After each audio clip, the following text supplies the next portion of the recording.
Oh, yeah. We got something special for you guys today. So, we've been in a series called The Five Fundamentals of Greatness. And they all start with the letter G, just so you can remember. And gratitude is most definitely one of them. And when we think of gratitude, I thought to invite a few people from our church to come and share a thought in their lives. These are people that have gone through awesome things in the past year or so. In the midst of difficulty, God has shown in their lives, and they're going to share from their heart, and going to share with you. The first person, you know her. She has been a part of this church. She went away for a little bit to go to school, and now she's back. Catherine Obregon is coming up. Yeah, would you welcome her? Catherine, come on over. Come share your thought with the church. Yeah, she's awesome. There you go. Thank you. Hi, guys. How are you? Good morning. I'm happy. I'm here on Gratitude Sunday. Let me pull up my notes really quick. Okay. So, if you guys haven't met me, I'm Catherine, like Judy said. I've been a part of Connect Community actually since the day right before Connect Community officially launched. So that's really special. Something that I do love is Gratitude Sunday that we do. I think it's so important for us to come together and remind ourselves, because we're so forgetful, about how important gratitude is. And since I'm here on this day, I want to take the chance, and I'm happy I get the chance to say thank you to JD and Alini, specifically, guys, for, like the song said, being a living sacrifice. You guys, day in and day out, choose to stay here in Stamford, Connecticut, in a town where, like, you guys moved by yourselves in a time that was crazy. And you guys could be living in Texas a lot more comfortably and luxuriously because it's cheaper there. And you guys have a lot of dear friends and very important relationships over there that you don't have here. But you choose to stay here with us because we need to be reminded of the goodness of God, and we need to be reminded of his truth. Texas needs it too, but here it's a lot harder, and it's not as common, and you guys choose to stay here. So thank you so much for being a living sacrifice. Can you guys give them a hand to our pastors? Yes. Thanks, guys. Okay, so a fun fact about me this year that JD already mentioned, kind of. I got married earlier this year on June 19th. I got married to my husband, Fabrizio Obregon. He's on the camera. He's handsome, he's wonderful, he's very patient, very selfless. I love him. You guys should get to know him. And sorry, I'm going over it. Okay. So, but before we got married, we sat down and we talked a little bit about what we want our family to look like and what values we want our family to carry out. And one of those values that we talked about was gratitude. There was a list of a few things. Some of those things on that list are easier for me to actually live out. It's more natural. But gratitude is one of those things that I have to be mindful of, and I have to be intentional with, and I have to practice. Because it's very easy for me to be forgetful and forget about the goodness of God. So God has been teaching me throughout the years, since 2016, about gratitude, actually. And he showed me two things. One of the things is that gratitude is actually what conquers. It has the power to conquer anxiety and depression.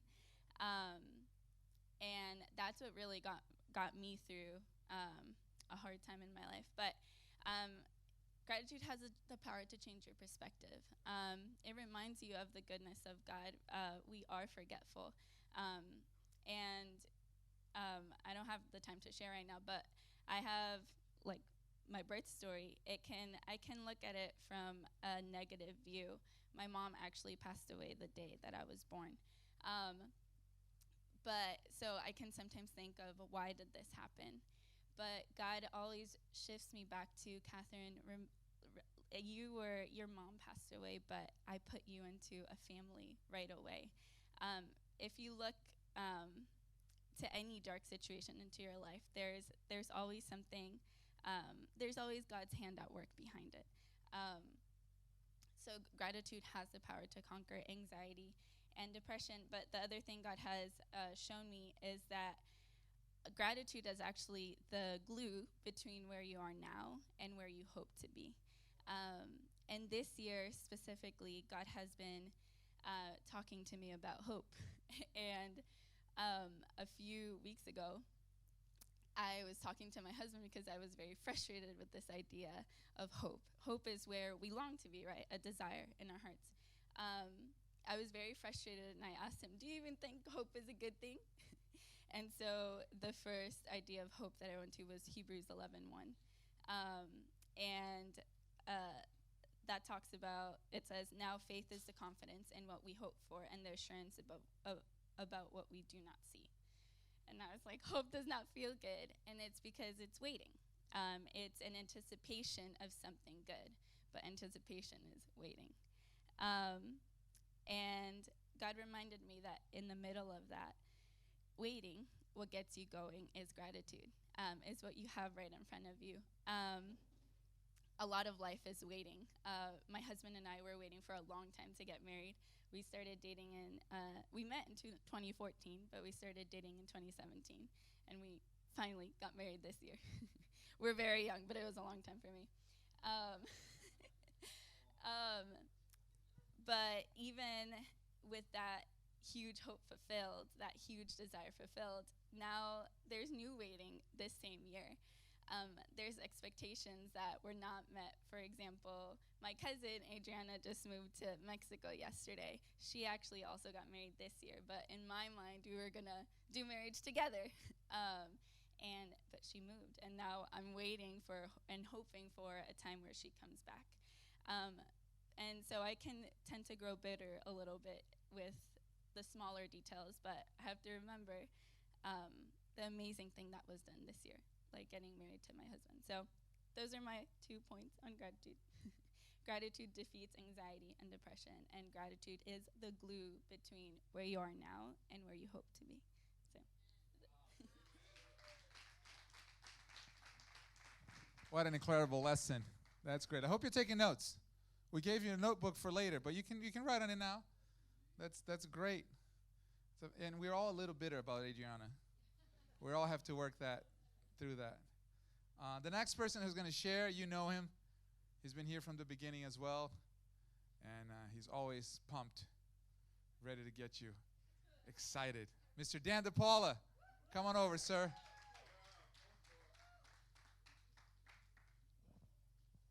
Yes. Today.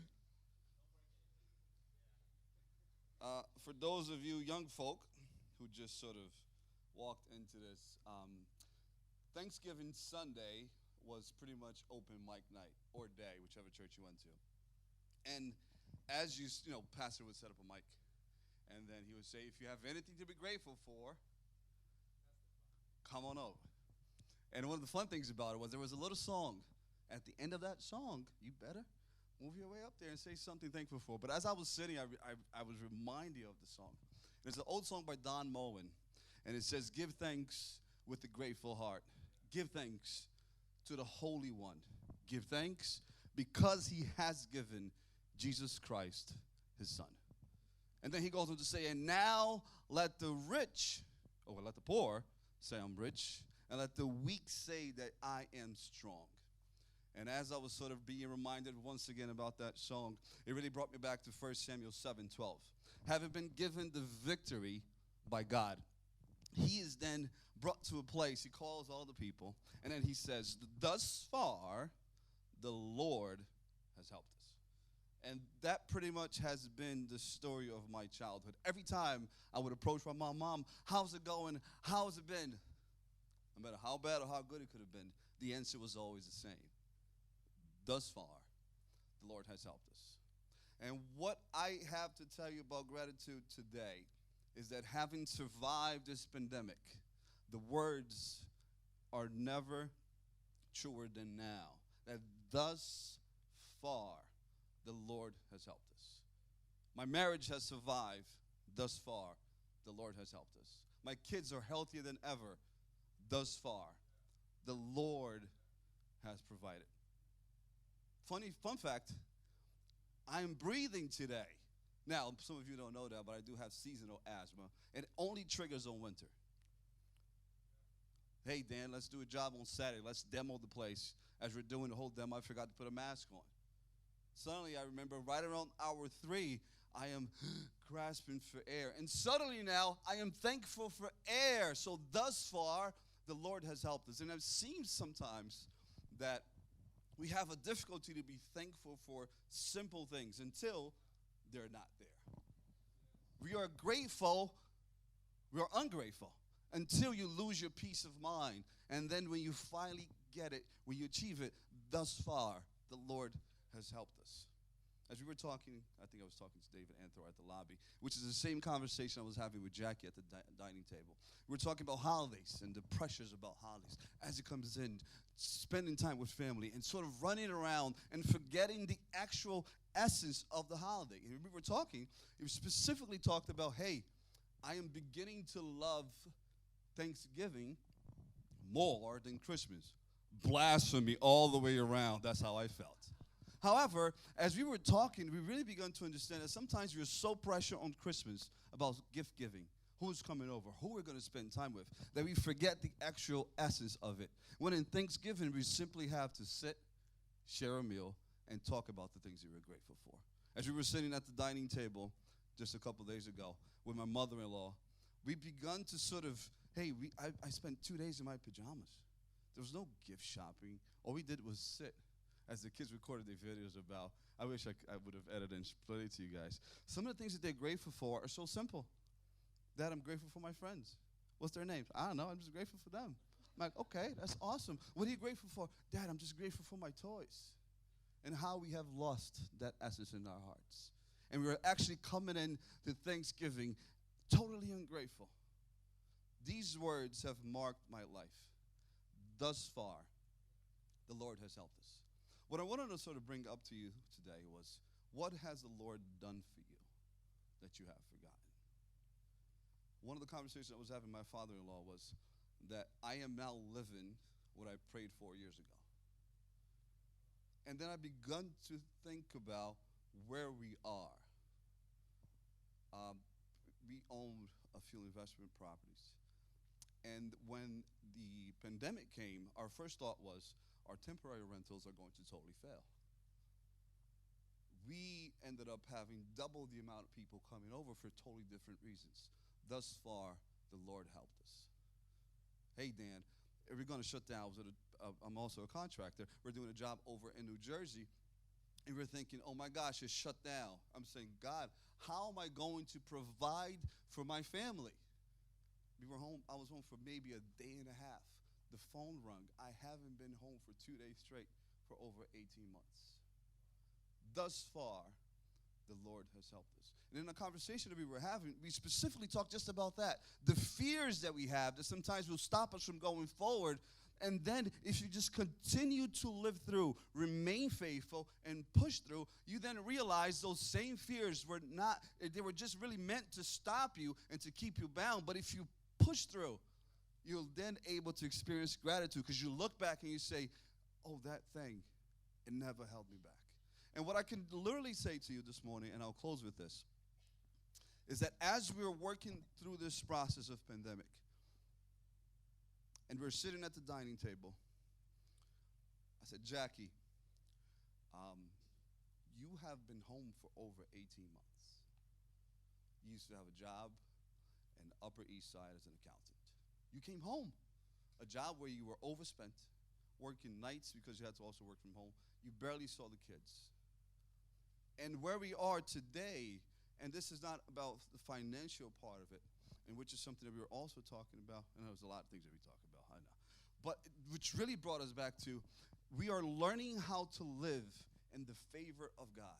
That in spite of whatever you're going through, the favor of God can carry you through. However, the positioning of your heart in a shameless plug, men's group.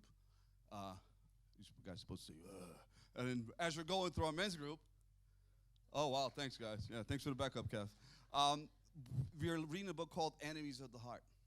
And the question that is throughout the entire book, he asks, and he continues to pound that all over and over, is, how is your heart?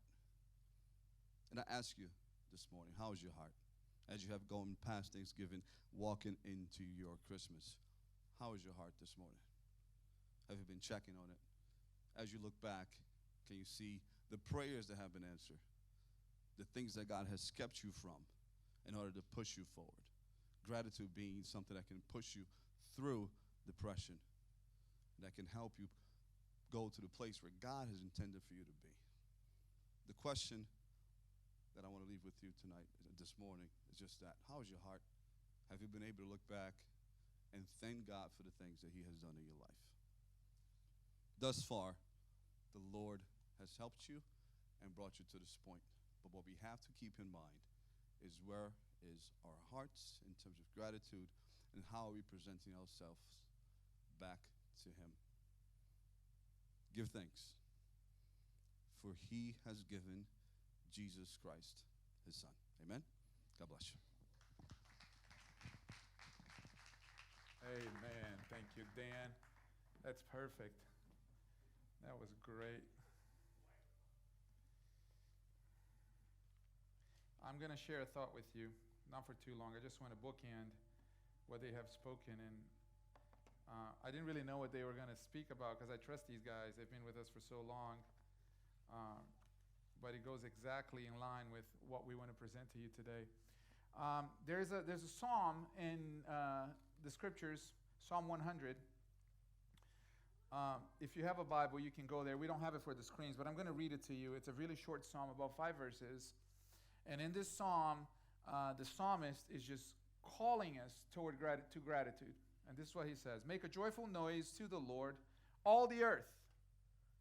Serve the Lord with gladness. Come into his presence with singing. Know that the Lord, he is good. It is he who made us, and we are his. Remember? Catherine touched on this.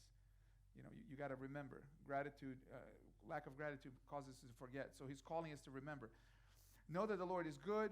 He who made us, and we are his. We are his people, and we are the sheep of his pasture. Number 4, enter his gates with thanksgiving, and his courts with praise. Give thanks to him. Bless his name. For the Lord is good. His steadfast love endures forever, and his faithfulness to all generation. In summary, this call gives us an explanation. It gives us the essence and the context. Dan talked about the essence of gratitude. Now, if you were to define gratitude, how would you define what is gratitude itself? We all have an idea of what gratitude is, right? But how would you define gratitude? Is it just to say thank you? Is it simply to, have a feeling of pleasantness towards something that has happened to you? I feel like gratitude, it pulls from several things, right? You need to be humble to be grateful. Because if you're not humble, you feel entitled, and then you're not grateful. But gratitude, in essence, is to remember. To be grateful is to remember. Catherine touched on this. To be grateful is to have the ability to sort through your memory and go back on your memory log and cling to the good memories, cling to the good things, cling to the blessing, cling to the things that God has done for you, and then understand that he has blessed you. Now, we've all had bad things happen to us. We've all had disappointments. We've all had regrets. And we have bad choices in our past that we remember those. Like when you stub your toe and there's a scab, and every time you touch it, you remember? Our soul can get hurt in just the same way. Where somebody says a word, you get into an altercation, or maybe just sitting at home, the memory will come, and you will remember that bad thing that happened. We've all had bad things happen. We've all had regrets. We've also had challenges. We've had resistance. We've had failures. Now, some of those things are worth remembering. simply because they ultimately produce good, right? Other things are worth remembering because you don't want to repeat them. You don't want to go back to that situation. But here's the reality, is that each one of us, we can remember and complain. We can remember and be grumpy. We can remember and decide to forget it and say, I don't want to think about this anymore. I'm moving on. But this is what you can't forget. You can't forget that to be grateful requires to remember. You have to be grateful. It is necessary to remember. Now, it could be that the memory might not be entirely positive. Maybe you're upset at a family member. But if you're upset at a family member, can you remember the time when they did good to you? When they sacrificed? When they were there for you? That'll bring gratitude to your heart. Maybe you're upset at your job. Maybe things are not going so good, and it's difficult to be grateful. You can say, JD, I can't be grateful. If you knew where I was in, well, do you remember when you didn't have a job and you were praying for that very job? When you were desperate. Now you felt accustomed to it. But if you remember, then gratitude will change your perspective, as our friends have shared. See, gratitude clings to the blessing. And it gives you a different way to see things. And it's funny that you said it's the glue, because I have on my notes here, it connects the dots. Right? Maybe the unfair thing that happened to you, it's the thing that connected to your purpose. Maybe getting fired led you to a better career. Maybe the breakup that was so painful actually caused you to meet the love of your life. The person that would ultimately be your counterpart. Maybe you got COVID, but you recovered. Maybe you lost a loved one, but it caused family members to reunite. It caused you to value life differently. See, gratitude doesn't ignore the hardship. Gratitude is not to put a sugar blanket over everything that has happened. Gratitude is not cherry picking either. Gratitude recognizes that even though you've gone through difficulties, you overcame. Even though you've faced difficulties, you are now on the other side. See, gratitude is not about praising failure. Gratitude focuses on the fact that you are stronger now. And the grateful person always takes inventory. The grateful person always stops to say, okay, let me look at my life. Let me look at where I've progressed. Let me look at the things that I need to fix. And as you look at that, you allow gratitude to enter your heart. And that's what this is about today. We want to teach you and take you, help you through this process. And I want to actually encourage you with I don't want to call it a challenge, because I don't think this is challenging at all. I just want to help you develop gratitude. We have given every single one of you a notebook, right? Everybody has a notebook? Awesome. A notebook and a pen. These are yours to keep. And this is what we want you to do with this, okay? We want you to begin a gratitude journal. Now, I know some of you are like, I don't journal, JD. I just don't do that. I don't even know how to write with pen anymore. All I write with my thumbs. Forget the thumbs, okay? Don't do this on your phone. Do this on pen and paper. And if you have difficulty writing, there's some YouTube videos that can teach you again. You can do this, all right? There's no autocorrect, but you understand your own spelling. Here's what I want to invite you to do, okay? From today, until the end of the year, from today until the end of the year, I want to ask you and encourage you, I can't make you do it, but this will help you, okay? To put this notebook on your nightstand, right next to your bed, all right? And every night, before you go to sleep, I want to encourage you to fill out an entry. And in this entry, one for each day, you're going to write 3 things. 3 things. Stay at 3, okay? 1 is too little. 5 is too many. I know you overachievers say, I'm going to do 10. I'm going to write 10 things because I'm going to be better than everybody. No, don't do that, okay? Stick with 3. Pick just 3. Because then you do 10 on the first day. The second day, you're like, I don't have anything else to write. Stick with 3, okay? And what you're going to do is you're going to write 3 things that you are grateful for. It might be something that happened to you that day. It might be something that you experienced that day. Or it might be something that will come to your memory and that you're remembering and you go like, wow, I am grateful for that. Like I was talking to my wife, I was thinking about the fact that if in February 2003, a little while ago, if in February 2003 we had just been married for a year, I woke up in the middle of the night at 2 a.m. in Brazil. It was hot because February is summer down there. And in the middle of the night, I woke up and I felt in my spirit, I got to go pray. And if I had just brushed that off and not listened to it, we probably wouldn't have made the move to come to the States, and we probably wouldn't be here today. Because it was out of the obedience of listening to the voice of the Holy Spirit and going, okay, I got to go pray. I went to my living room, put my face to the ground, my knees to the floor, and said, God, it just started putting my heart before God and said, God, I'm here. You know, what do you have for us?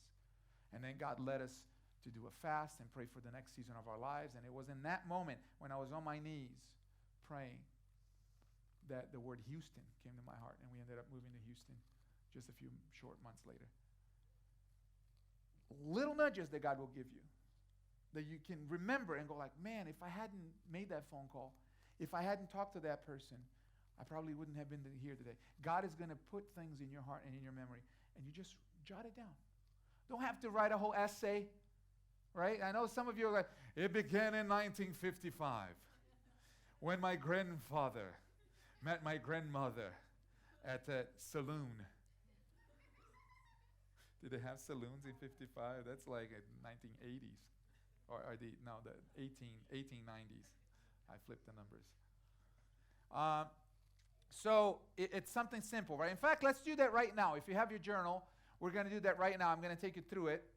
I'm going to write 3 things that I'm grateful for right now, okay? So you open the journal, you put the date right up there. There's a beautiful date thing. Don't worry about the memo number line. If you want to just draw hearts there, you can. Today is November 28th, 2021. Can you believe we're like 30 days away from New Year's? Wow. Yeah, exactly. So number 1, I'm grateful for my family. Some of these you're going to go back and you might repeat them, okay? Because you're going to be grateful. You might have the same entry 10 times by the end of this year. And there's a point to that. Don't just try to write new things, okay? If the same thing comes to your heart, just write it down, and I'll explain why. Okay, number 2, I'm grateful for worship. Just the opportunity to come together.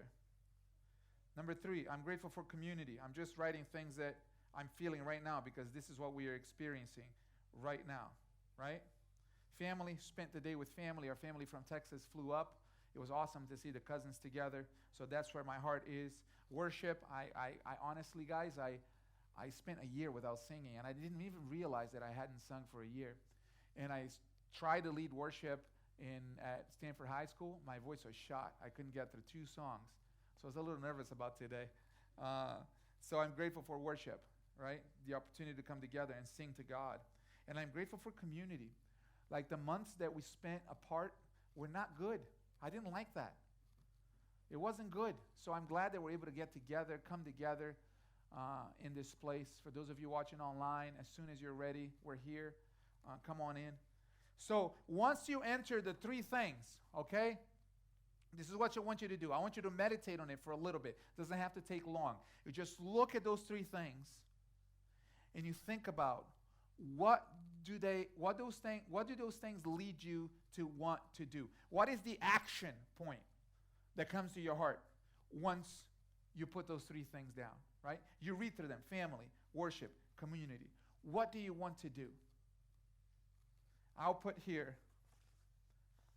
I want to become a better communicator. So this is the action. I want to get better. Okay? And that's just what came to my heart right now. It might be that for you, you want to take more time for family. Maybe you took your kid to the park, or you called an uncle, or maybe you said something positive to somebody at work, and in your mind you're like, I'm grateful about that. I want to do that more, right? I want to make time for certain things. I want to take that class. Like, you just write that down at the bottom, and that's it. You're done for the night. This should take you 5 minutes. Maybe if you're into it, take as long as you want. But it's a simple thing. And this is why I want you to do this until the end of the year.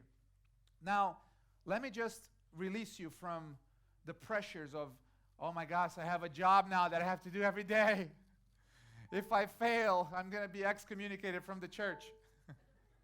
That'll never happen, okay? It's a joke. That's why you see people laughing. We don't do that here. But I will check your journal every week. I want you to bring it so I can read through your secrets. No, this is yours to keep. Keep it in your nightstand, because this is what we're going to do. On January 2nd, all right, it's going to be our first service of the year. Dan has already told us he's not going to be with us. We're going to FaceTime him, all right? Now, January 2nd, I don't know why I said that. January 2nd will be our first service of the year. I'm going to remind you on that service to go back on your notebook. And you might want to do that on December 31st. But I'm going to remind you on January 2nd to go back to your notebook. And you should have at least 20 entries, okay? Let me release you. You're going to forget. You might see your notebook there and wonder, what is that thing for? You're going to open up and you're going to see, oh, there's an entry that what I wrote at the church. I know what this is for. You might forget a day or two. You know what you do? You didn't blow it, okay? You didn't ruin it. Just pick it up the next day and do it again, okay? So you might have 20 entries, 25 entries. If you really like it, then you'll have over 30 entries, okay? And then on the beginning of the year, I want you to go back and review every single one of them. And this is what you will realize. Exactly what Catherine said. Gratitude is the glue between now and tomorrow. That's your second point, ma'am. I feel like you'll hear from the Lord, because we're preaching the same message. This was a joke. Of course she hears from the Lord. You can laugh. It's okay. You're gonna go back to your journal, and you're going to read the entries again. And this is what you're going to realize. Whatever resolution you make, whatever decision you make for the new year, whatever thing you want to practice for the new year, it's probably going to be already entered there. Because gratitude sets direction. When you're grateful about something, it reaffirms what your life is supposed to be about. So this is going to be a great tool. If every beginning of the year you're like, I can't eat cake anymore and I got to go to the gym every day. And then by the middle of the month, you're just like, I can't do this. Next year, I'll try again. This will open up your mind to new things and new ideas for the new year. And I believe that God is going to use gratitude to make you great, because you can't be great without gratitude. You really can't. It takes gratitude for you to get to greatness. And I believe God wants every single one of us to get to greatness. All right? You receive it? Amen. All right, I'm going to call the worship team. We're going to close with a song.